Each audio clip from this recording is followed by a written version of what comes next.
This is Jialin Yang, national editor at the New York Times. More than 1,700 journalists work at the Times. They come from all over, from Iraq to Iowa. They speak Arabic, Spanish, Korean. But there's one thing they all have in common. They've dedicated their lives to helping us understand the world. Everything the New York Times publishes starts and ends with their commitment. Times subscribers keep our journalists focused on their stories. If you're not a subscriber yet, you can become one at nytimes.com/subscribe. Good evening, everyone. Happy Wednesday. So it is midweek, not a time of the week that one would normally spend gambling, we hope. And yet, we begin the readout tonight with a giant game of poker that we are all watching play out in real time and with very heavy stakes.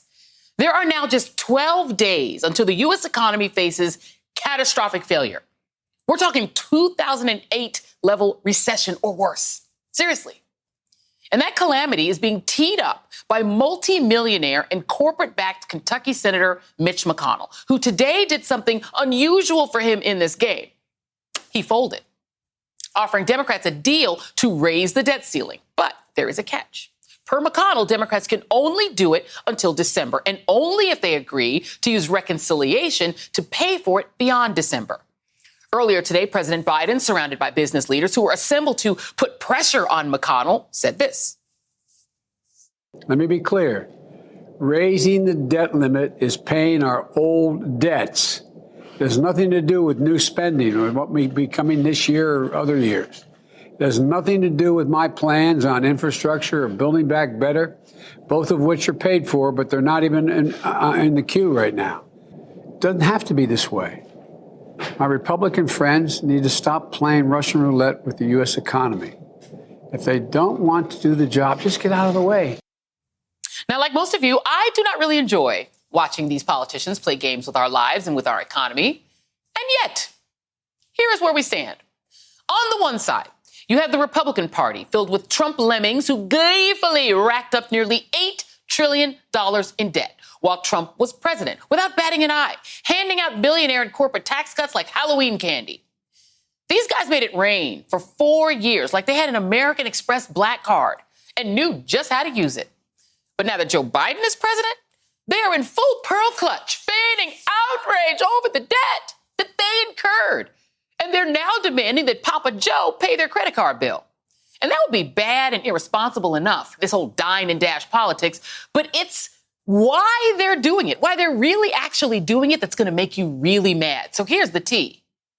Republicans want Democrats to raise the debt limit to what would have to be around a $30 trillion increase. They want them to do it, say the number, put the number out there and do it by themselves, just so that Republicans can run nasty ads next year saying, look at how Democrats just blew $30 trillion. For shame, vote Republican. Senator Rick Scott, chairman of the Republican committee who's in charge of the 2022 elections, told NBC News he can't wait to make the debt ceiling an issue in the midterms if Democrats raise it. When asked if the party's campaign committee, which he chairs, will blame Democrats alone for that $30 trillion debt in ads and other messaging, he said, oh, you better believe it, a point that North Carolina Senator Tom Tillis echoed today. Why do you need to have a specific number? Because I'd kind of like to know how much money they intend to spend. And they don't want to say that because I think when they do, the American people are going to be the first ones to object to it. But Republicans, what is it, $5 trillion, $10 trillion? They want a number. Now, on the other side of this poker table are the Democrats, who, while facing off with a completely unhinged party, are actually trying to get stuff done with the Build Back Better agenda, which, again, has nothing to do with the debt limit. But they don't want to be punished for that while paying Trump's bills. Here's exactly what is at stake for you and 333 million of your fellow Americans. Do you rely on Social Security? Well, the Republicans' gambit could have delayed your payments. Do you use Medicare or Medicaid when you go to the hospital? Well, if Republicans had dragged this out, it could have threatened access to care. Do you get the child tax credit that Biden just passed? Well, say goodbye to that payment. Do you have your retirement funds in a 401k? Well, the markets would have freaked out, maybe tanked, and you could have lost a huge chunk of your savings. Want to take out a loan? You would have had to pay more for that loan. And finally, the Republicans were willing to stiff millions of service members, people who serve in our United States military. They would go unpaid. Remind me again why this party should be taken seriously? Finally, according to reports, McConnell, the grim reaper of Americans' nightmares, was also worried. This is the other reason he blinked. That his reckless behavior might actually force Senators Joe Manchin and Kyrsten Sinema to blow up the filibuster, to raise the debt limit. God forbid. Now, like most things in Washington, there is no deal until both parties, both major party leaders, Chuck Schumer and McConnell, agree to it. And even if they do agree to it, we're going to be right back here at the poker table in December. Perfect. Joining me now is former Senator Al Franken of Minnesota, host of the Al Franken podcast, who is currently on a comedy tour across America. Aaron Haynes, editor-in-charge for the 19th, and Sahil Kapoor, NBC News national political reporter. Sahil, I'm going to start with you because we actually called you, and we asked you to call us and talk to the producer who was working on this segment and kind of walk us through the way that it works on Capitol Hill, because I think we don't do that enough in this business, is sort of explain this to people. Have I accurately described the Republican position that they would like Democrats to use reconciliation, put the debt limit in reconciliation so that there has to be a number attached to it so that they can take that number, 30 trillion, 32 trillion, 33 trillion, whatever that number is that they have to raise the debt limit, and run ads against them next year. Is that accurate? That is certainly a part of the strategy, Joy, and the fact that the chairman of the Senate Republican campaign arm, Rick Scott, said as much is notable. They want Democrats to take full ownership for the level of national debt, which is rapidly approaching $30 trillion right now. And it's worth noting, of course, that $30 trillion is a thoroughly bipartisan venture. Both parties have racked up this debt. And it's not, I should say, not a completely unprecedented position for the minority party to say the party in charge should vote by themselves to raise the debt limit. But it is unprecedented to say that the minority will filibuster their attempt to do that. The Democrats who were in the minority in the Bush era made Republicans raise the debt limit on their own, but they also didn't filibuster, and that's precisely what Chuck Schumer, the Democratic leader, is demanding now. Now, the party leaders have what we believe is a tentative agreement to do a short-term extension, a short-term increase, I should say, in the debt limit through December. That would avert a catastrophic economic calamity on October 18th, which is the doomsday date that Treasury has set. But the details are still being worked out. As we know, the devil is in the details. And if things go well, it could be announced as early as tonight. My colleague Garrett Hake reports that one of the holdups here is that they need some technical details from the Treasury Department in terms of how much money the government's going to need to stay open until December. And then there are other fine print matters that, if the two parties agree, this could get resolved very soon. So now, if the two parties agree, that's where the sticking point is. And Senator Franken, I want to go to you on this, because here's the thing that I think is going to really anger people. It angered me when I'm like, oh, the reason that Republicans want reconciliation to be the vehicle is that they know the parliamentarian wants a number, that they won't let things like immigration through and other things through because they need a number attached to it, a dollar amount.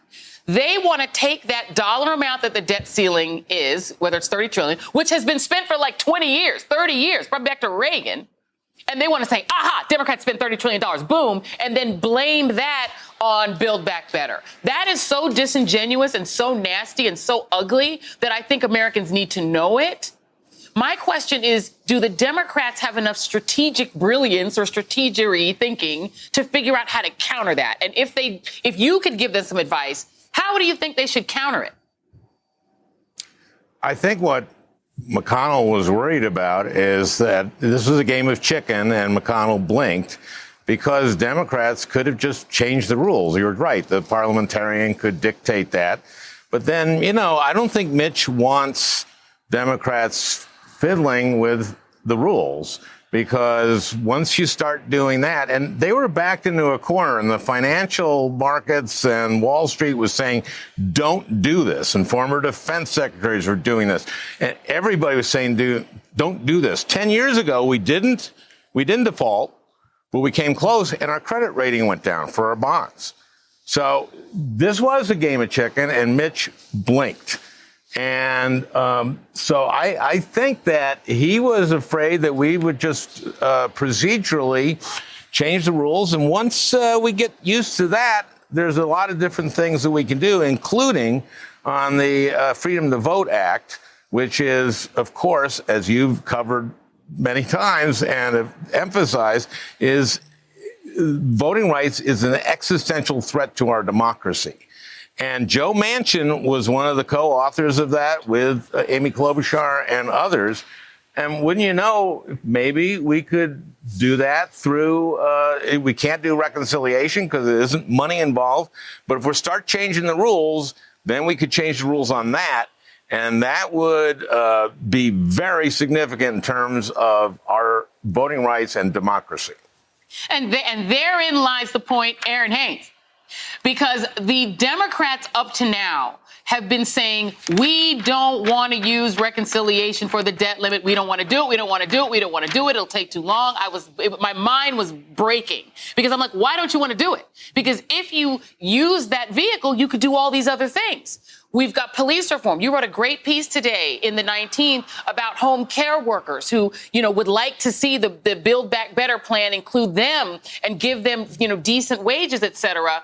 If the Democrats were to actually change the rules, they could do all the things they promised to do.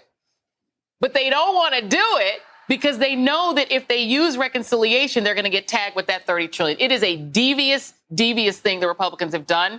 In your view, though, do they need to just say, take the chance, bite the bullet, and do all the things that you promised to do? Well, Joy, I don't know if they're there yet, right? I mean, you did see, as Senator Franken said, you saw Mitch McConnell blinking today. You saw, defense secretaries, former defense secretaries from both parties signing a letter urging the GOP to really get with the program, invoking the most bipartisan of issues, right? Support for our military. Nobody wants to head into re-election looking like they don't support the troops, especially with Republicans kind of already poised to go on offense on things like Afghanistan in 2022, right? So they maybe would have lost some of that leverage, depending on how this goes. So Republican obstructionism, at least on this issue, may be on hold for now. But, Joe, I think it's really important that you laid out the stakes for voters and for your audience on what it means if the debt ceiling is not raised, like what happens if this does not happen. And that is something that increasingly you are starting to see the administration doing, laying out the stakes around the debt ceiling, but also around what happens if Build Back Better does not happen. And that's exactly what I was trying to get at in my story, which thank you so much for highlighting that. That's up on 19th News right now. I mean, you've got people like Senator Joe Manchin saying that his number is now 1.5 trillion, but he still doesn't say exactly what the policy priorities are that he'll support, right? Like, this is the thing that matters to the American people who voted for, a lot of the policy priorities that are in that proposal. This is what we should be trying to lay out, even as we try to continue to figure out what price tag, right, that Democrats are going to ultimately settle on to get this done. My story focuses on the proposed $400 billion that's in Build Back Better that could help right a wrong dating back to Roosevelt's New Deal, right, which excluded the mostly Black and brown women who are and were then domestic workers from labor protections like the ability to organize or earn a living wage. We've got now concern that HBCU funding might be on the chopping block. Another priority of Black voters who helped to deliver Democrats in the White House and Congress in the middle of a pandemic. So what's at stake for voters should be the focus now. It's what seems to be the focus now before Democrats maybe go nuclear. If they can get across to the American people and kind of continue to have that pressure from places like Wall Street, maybe more folks coming out of the woodwork like these defense secretaries of past coming out and trying to lean on folks to do the right thing. I think that's kind of the strategy that we're seeing, in this phase of this process. And here's the thing, Senator Franken, I'm going to come back to you on this because I think those are really good points, because there are these two separate things that both have to get done. Democrats have a whole raft of policies that, again, have nothing to do with the debt limit. The debt limit is past spending. It's the black card that they've all been using to spend. Then they have these other sets of priorities that they, logically, their base thinks they should just do through the reconciliation process and just blow up the filibuster, get rid of the filibuster and do it. But then we also have this additional deadline. If they push this down the road to December, and then Mitch McConnell gets to do this again in December, to me, that doesn't incentivize them to do any of those other things that you just heard Aaron Haynes talk about.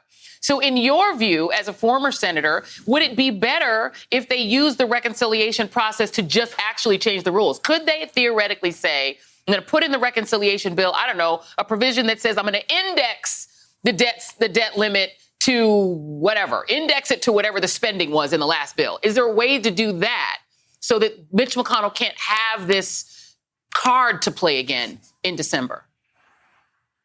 I think Mitch was afraid they would be forced into doing that. They'd feel forced to do it. This, though, gives us time to pass Build Back Better.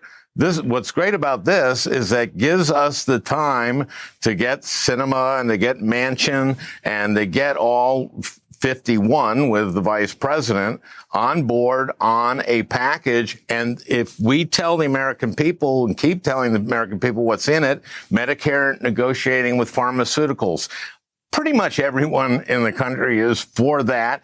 We pay 3 times as much for the same pharmaceuticals as Europe does. The child tax credit, that would be the largest tax cut for the middle class and the working class and low-income people that we've ever had. Universal pre-K. There's so many elements of this that are so popular, and we have to emphasize what's in it. But what I like about this is this gives us time to focus on that. Right now, we had 12 days to figure this out because defaulting on the debt is catastrophic. And so we could not have allowed that. And that's when we could have changed the rules to do it just to save our economy. We would have been justified in doing that. Absolutely. And last question, very quickly, Sahil, do you know whether Democrats are going to take the full deal? Is it now in writing? Is it a done deal? It's not a done deal yet, last I checked just moments ago, Joy, but they are negotiating. And the fact that party leadership on both ends has gone quiet suggests that there is real negotiating going on. What Democrats' red line, I'm told, is that they will not agree in any form or fashion to do the next debt limit increase in reconciliation, as Senator McConnell suggested in his statement. And Democrats are kind of going around saying, well, McConnell caved, McConnell blinked, and this is a victory. One thing McConnell, for his own part, gets is that Democrats now will put a number on this and pass it themselves with their own votes. There won't be a Republican filibuster, but they'll put a number, and Republicans will try to say they should put a number again when this comes up again in December. It looks like, as you point out, Joy, we're going to be doing all this again in a couple of months. Right. And again, everybody, focus. They're doing it to run ads, not because of some high conservative principle, something that matters, that's deeply held, some Reaganite principle. They're doing it to run ads. That's embarrassing. It is embarrassing for a first world democracy. Senator Al Franken, Aaron Haynes, Sahil Kapoor, thank you all very much. Up next on the readout. Okay, have you seen this man? The January 6th committee is looking for Dan Scavino, one of 4 Trump aides facing a deadline tomorrow to comply with subpoenas. Committee member Jamie Raskin joins me next. Also, the right-wing misinformation machine, Fox, goes all in on white replacement theory, but it's not just immigrants of color the Trump party is targeting. Plus, what we're learning about the big telecom company behind the far-right's new favorite cable news channel, OAN. And 40 years ago, Secretary of State Alexander Haig said, I am in control here at the White House after President Reagan was shot. Nope, that's not how it works. Today, another politician is claiming power that she doesn't have and trying to do really bad things with it. She is tonight's absolute worst. The readout continues after this.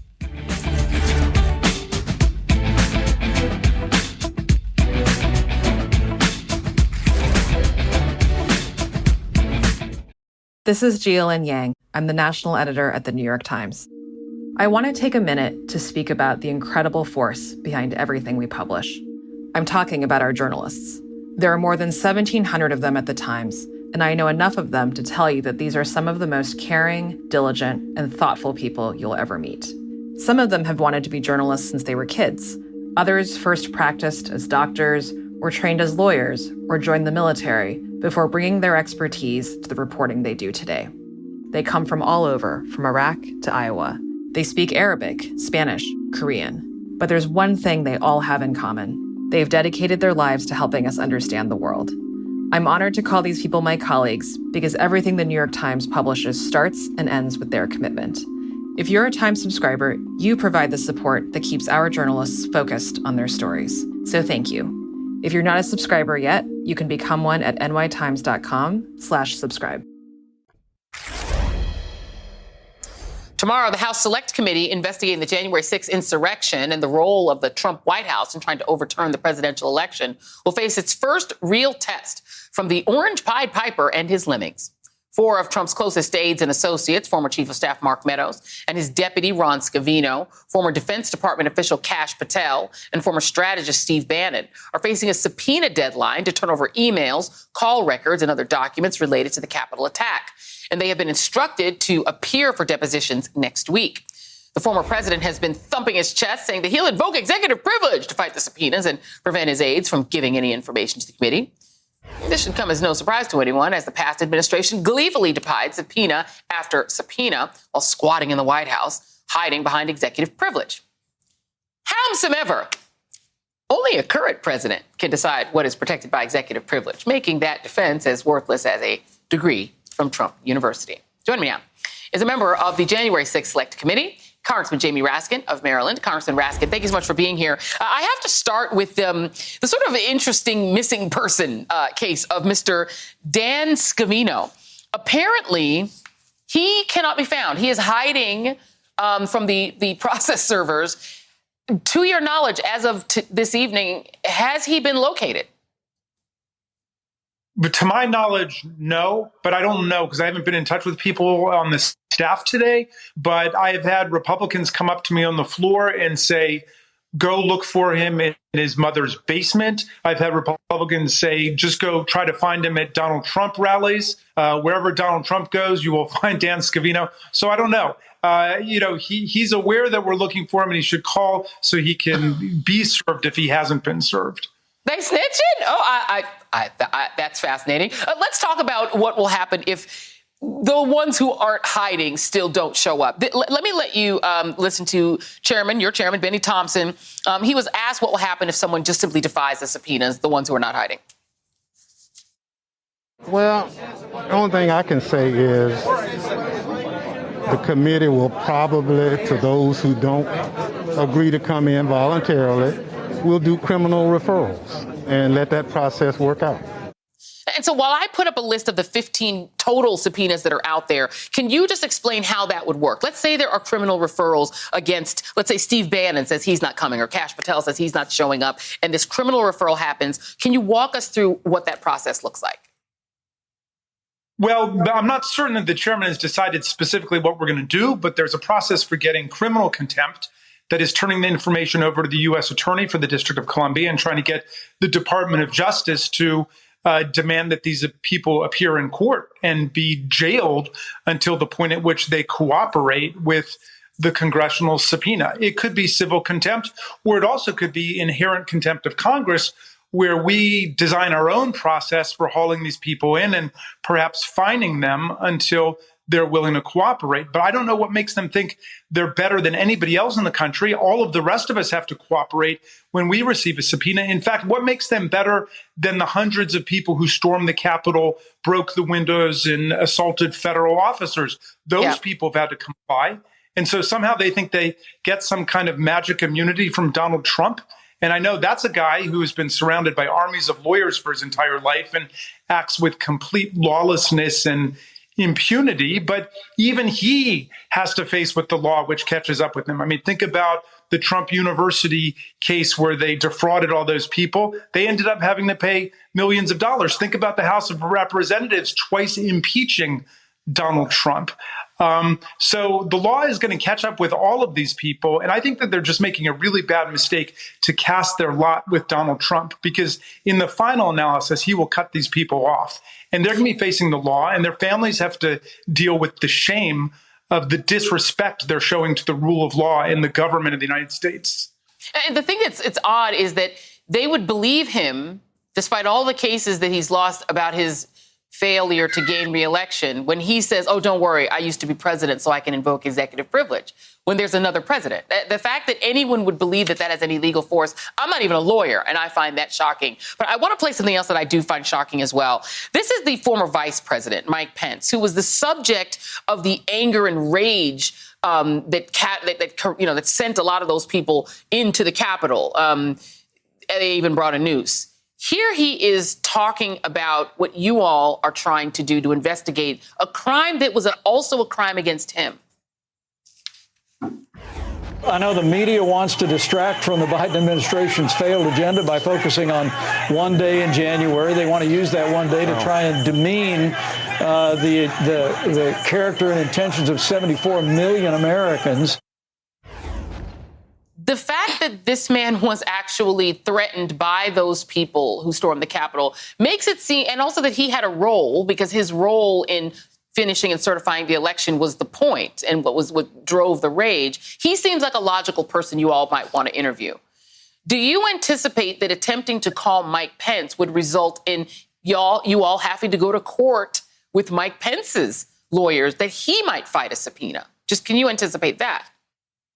Well, I mean, I can't predict any particular sequence of events with respect to, this or that witness. I mean, I'm still, I guess, trying to recover from the shock of that little clip you showed. I mean, here, Mike Pence was facing a mob that was chanting, "Hang Mike Pence." They'd set up a gallows outside of the Capitol.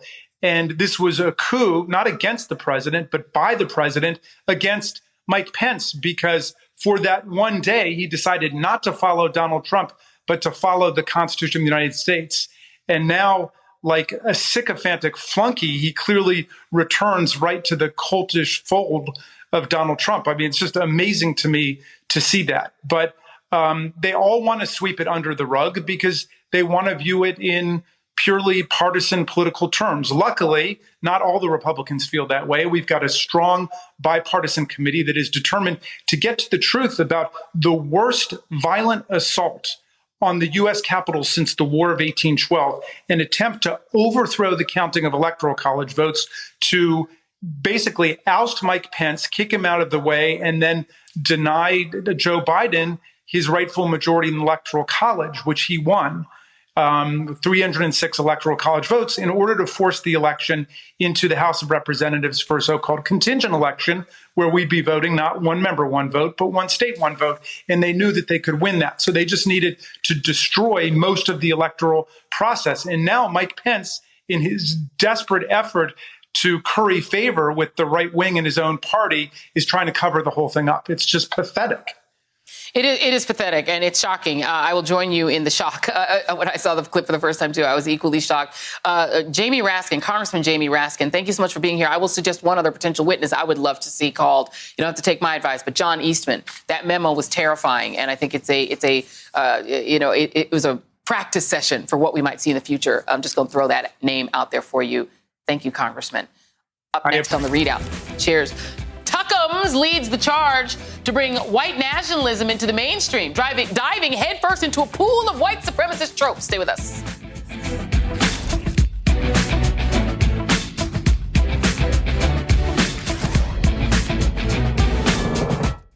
This is Jialin Yang. I'm the national editor at the New York Times.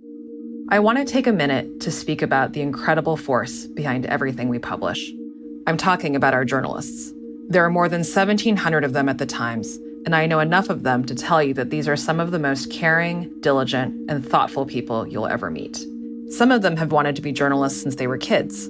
Others first practiced as doctors, or trained as lawyers, or joined the military before bringing their expertise to the reporting they do today. They come from all over, from Iraq to Iowa. They speak Arabic, Spanish, Korean. But there's one thing they all have in common. They've dedicated their lives to helping us understand the world. I'm honored to call these people my colleagues because everything the New York Times publishes starts and ends with their commitment. If you're a Times subscriber, you provide the support that keeps our journalists focused on their stories. So thank you. If you're not a subscriber yet, you can become one at nytimes.com/subscribe. The entire purpose of the Democratic Party's immigration policy is to change the population of the United States in a way that guarantees they win every election going forward. This is effectively electorate packing. It's an assault on democracy. It devalues your vote.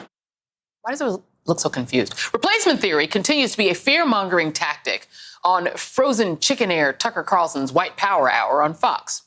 This is the conspiracy theory among white nationalists that people of color and immigrants will replace the white race and thereby eradicate its political power. In short, the black people are coming. Make haste! Tuckums, along with other conservatives like Steve King and creepy old Matt Giggity Gates, are doing their own version, claiming that Democrats are vying to replace white voters with black and brown voters. Now, you'll likely not be surprised that replacement theory is also deeply rooted in misogyny. A 2019 New York Times piece reported the most pressing concern among far-right members is falling birth rates, meaning white women are not making enough babies because they're spending too much time competing with men at the workplace and leaving their kids at daycare or, God forbid, voting. With scholar Kathleen Belew saying, for people in the white power movement, everything is framed through reproduction and gender. Given the right's obsession with replacement theory, it should surprise no one that members of the GOP, some of whom have the support of alleged sexual predator Donald Trump, have also been accused of violence against women. Joining me now is Joan Walsh, national affairs correspondent for The Nation, and Anthea Butler, religion professor at the University of Pennsylvania and author of White Evangelical Racism, The Politics of Morality in America. I want to start with you, Joan, on this, because that 2019 article, which I'm going to tweet it out, and I recommend everybody take a look at it, because it makes that connection between this sort of, they're all coming to get us, white genocide, replacement theory, sort of racist theory, and their attitude toward women, where they say, our women aren't doing their job, and therefore they need to be controlled. They need to be constantly controlled. And so now we have these kinds of candidates running. And two of them have Trump's backing. A woman who had an affair with Republican Senate candidate in Missouri, Eric Greitens, said that he sexually assaulted her and blackmailed her with nude photos. The estranged wife of Army veteran Sean Parnell, the leading Republican candidate in Pennsylvania, twice took out temporary protection from abuse orders against him. The ex-wife of Herschel Walker, the football legend, who's the frontrunner of the GOP nomination in Georgia, claimed in divorce records that he was physically abusive and threatened to murder her. Walker and Parnell have Trump's endorsement. Your thoughts? Well, I think the replacement theory, Joy, is just the perfect intersection of racism and misogyny. And I just want to note that I was with you on the morning when we learned about Charlottesville, when we heard those Nazis in khakis chanting, "Jews will not replace us." And we were both like, huh? And then we got to know better that there's this insane theory out there that does overlap with, we don't like Black people, we don't like brown people, and we really think the white women are letting us down. So you've got this Venn diagram of replacement theorists, Nazis, Tucker Carlson, incels, and I wish we could just throw a tarp on it and ask someone to come take it away. Yeah, I mean, and unfortunately, we cannot. We are stuck with it in our politics, Anthea, because that, what used to be a fringe, when Joan and I were sitting there literally going, oh, Jews will not replace us is a thing now, right? That people are saying in khakis. We then started to really sort of zoom out and see that this movement is broad. You can take it back to Gamergate in 2014, and it is sucking in a very particular group of people. They are targeting white evangelicals as the people they feel are vulnerable to this, and then they think that is going to spur them to the polls out of this terror of replacement. It's coinciding with far-right right evangelicalism. Yes, it is. And, as a matter of fact, Joy, one of the things I think is really important about this is you look at the statistics about white evangelicals right now. They are the least likely group to want to welcome immigrants, which flies in the face of what their Christian doctrine is supposed to be, that you welcome the stranger, right? You're supposed to do that as a Christian, but they're not listening to what Scripture says. What they are listening to is what the Republican Party says. And so I think it's important for people to realize that this is not just some simple little thing that Tucker is talking about in order to get some votes ginned up for 2022. It's a lot worse, and it has historical antecedents even before all of this. So if you start to bring the dots together, and we look at people like Anders Breivik in Norway and others, all of these people around the world are talking about replacement theory. This was part of Marie Le Pen's campaign. And so what Tucker is doing is just repurposing this for the American public and for white evangelicals who are afraid that people are going to come across the border and either impregnate their daughters, because that's something they've always been afraid of, or come back and replace them and be able to vote, which is just a flat out lie. Yeah. I mean, the Mother Emanuel massacre, Joan, involved a person who had a mania and a terror, again, of losing women to Black men, right? There was a misogynistic piece to what he did. We've seen these other killers do it. I wonder how women, you think, because suburban women are the thing that both parties are both going after, particularly white suburban women. Do you think that this at some point starts resonating? Oh, there is this desire to control us, and that's where this anti-abortion mania. Do people start making those connections in your view? I mean, I hope so, but I don't think they have yet. I mean, obviously, I think even suburban women, or including suburban women, are very upset about the Texas abortion insanity and other laws. So I think they're getting it, but I don't think they've put it together yet. But as Professor B, as I know her, just said, I mean, it's this line, the Christchurch New Zealand massacre maniac, the El Paso massacre guy, their manifestos were shot through with replacement theory, but also articulating that it's not just immigrants replacing us or, Black men taking our women. It's just the failure of white women to reproduce and also to, bestow their sexual favors on these guys who feel like they're not getting enough. And so I don't want to say that includes Tucker because I have no idea. But it is interesting. He keeps going back to this over and over and over again. So he absolutely does. And I mean, you think about it, Professor B, that, we're talking about a party that embraced Brett Kavanaugh with everything they had. They would do anything to get him on the Supreme Court, despite the allegations against him by a high school friend. The same thing they did with Clarence Thomas. They don't care about things that involve the abuse and harm of women. They clearly didn't care about it with Donald Trump. They embraced him. He's got, 24 accusers. And now you've got these candidates who are going to run with Trump's backing with those histories of abuse. I wonder how we're supposed to respond to that in our politics. Well, I think we respond to it this way. First of all, you stop coddling evangelicals when they tell you they're all about morality. They're not about morality. Morality is a shield. Morality is a way for them to get power. So what is good for them is not good for you. So Donald Trump and all the rest of these people can sleep with who they want to as many times as they want to. They can do things that they're not supposed to do, according to their religious beliefs. But the fact of the matter is that it doesn't matter. And I think people really need to understand when we start to look at the numbers about, rape, incest, when we start to look at things about domestic violence, we need to count in religion into all of that and how religion plays a part in the political atmosphere of what is acceptable for these men to do and what is not acceptable for these men to do. And women tend to lose always. Always they lose.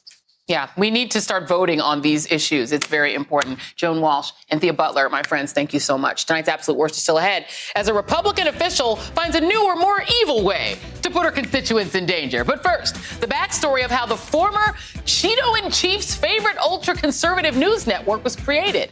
You do not want to miss it. We'll be right back.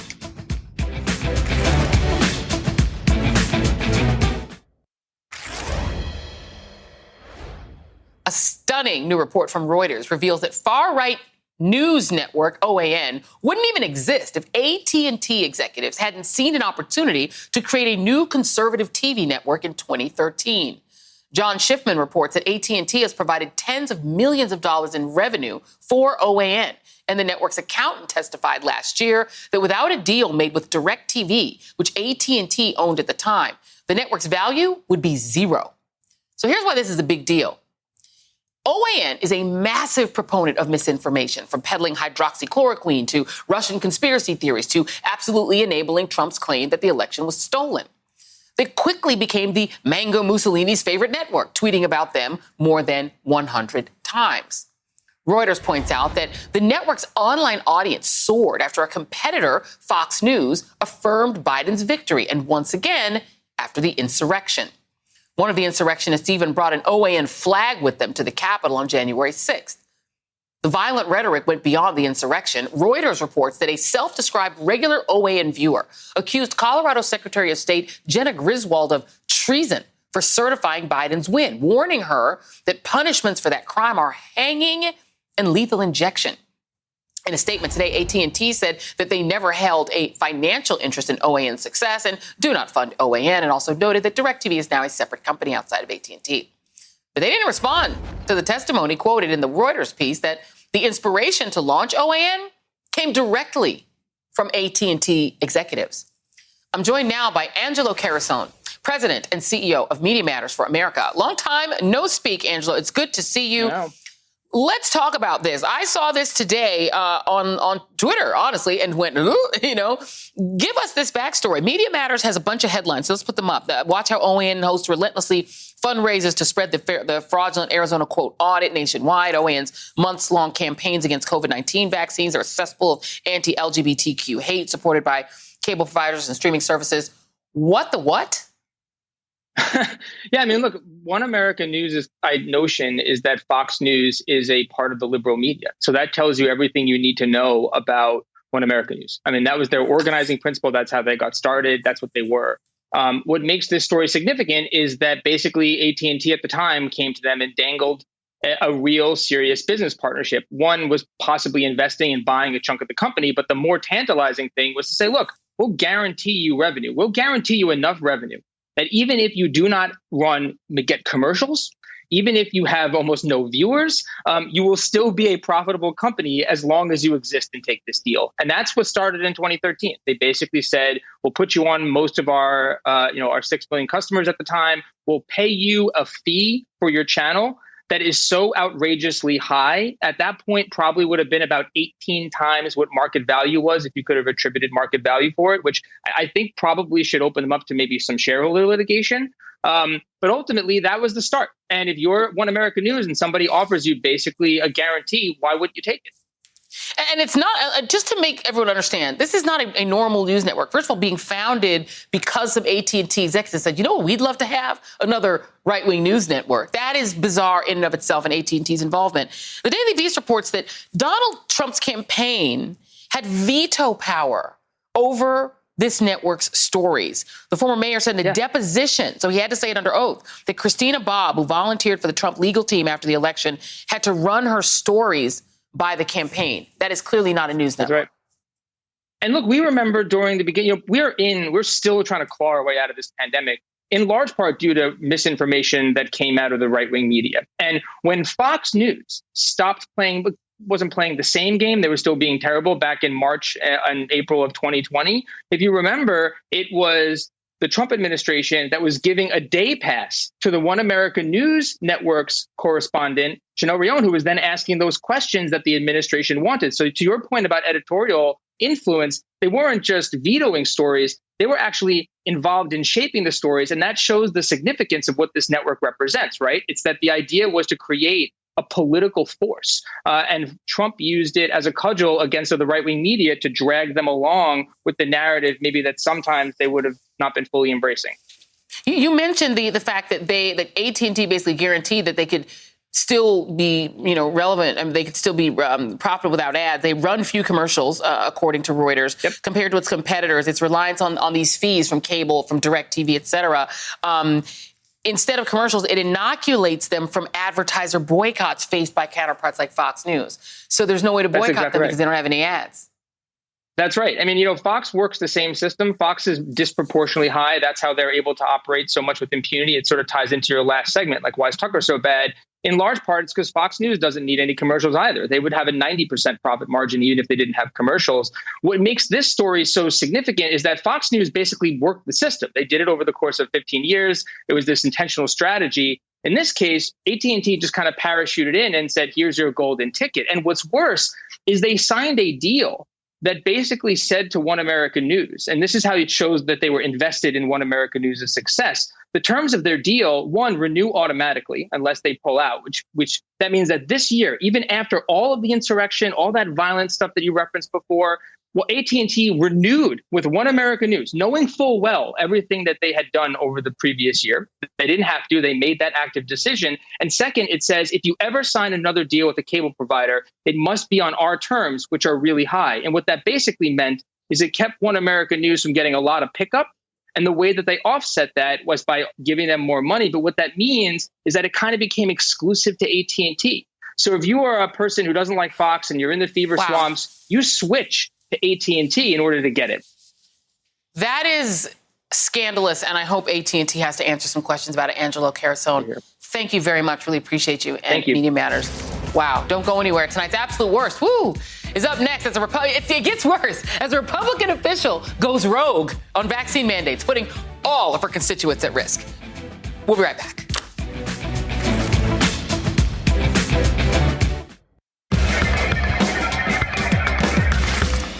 The ruby red state of Idaho is proving just how bananas the right-wing takeover of the Republican Party is.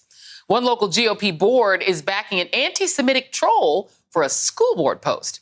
Another local board supported a doctor who called the COVID vaccine fake for the seat that he now holds on a health board. Meanwhile, the state is in the midst of one of the worst COVID surges in the country. Last month, it allowed hospitals to ration care. Morgues are running out of space, and healthcare workers are getting threatened by COVID deniers. So today, with that crisis unfolding, Republican Governor Brad Little was off grandstanding with other GOP governors at the southern border with Mexico because, well, that'll help. And while he's away, Lieutenant Governor Janice McGeachin took advantage of a provision making her the acting governor by issuing an executive order banning schools from requiring proof of vaccination. Governor Little said that he was going to reverse it as soon as he got back today. She also tried to deploy the state's National Guard to the border while he's out of town. The commanding general denied that request. You see, it's not the first time that she's gone rogue with performative nonsense. In May, when Little was at the Republican Governors Association meeting, McGeachin banned mask mandates. He rescinded that order as well. And Governor Little isn't great at handling COVID. Idaho's vaccination rate is abysmal, and he's openly contemplated legal action against President Biden's vaccine rules for employers. But Lieutenant Governor McGeachin is trying to out-MAGA him for the Republican nomination for governor next year. So she met with the Orange Man about indoctrination in schools. And she's called for all 50 states to conduct an Arizona-style election for audit. Oh, and last year she appeared in a video, Bible and gun in hand, slamming Idaho's COVID rules, while a fellow elected official said a pandemic may or may not be happening. She's also spread COVID misinformation in her own newsletter, which inspired her hometown paper's editorial board to call her a humiliation and a colossal embarrassment. So, while both the governor and the lieutenant governor waste Idaho citizens' time on harebrained theatrics for playing GOP sociopathy one-upmanship, perhaps to the death of her own constituents, Idaho Lieutenant Governor Janice McGeachin, she is tonight's absolute worst.